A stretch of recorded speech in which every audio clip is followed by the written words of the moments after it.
ನಮಸ್ಕಾರ ವೀಕ್ಷಕರೇ, ಬಸವಣ್ಣನವರ ವಚನಗಳು ಭಾಗ 15.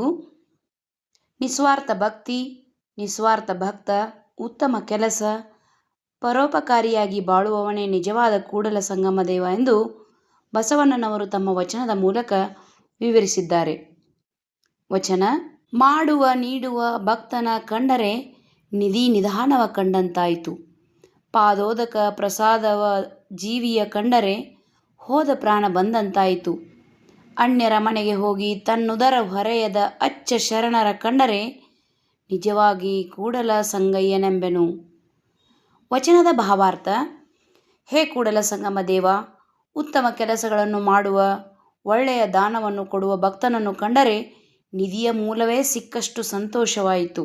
ಪಾದೋದಕವನ್ನು ಪ್ರಸಾದವನ್ನು ಸ್ವೀಕರಿಸುವ ವ್ಯಕ್ತಿಯ ಕಂಡರೆ ಹೋದ ಪ್ರಾಣ ಬಂದಂತಾಯಿತು.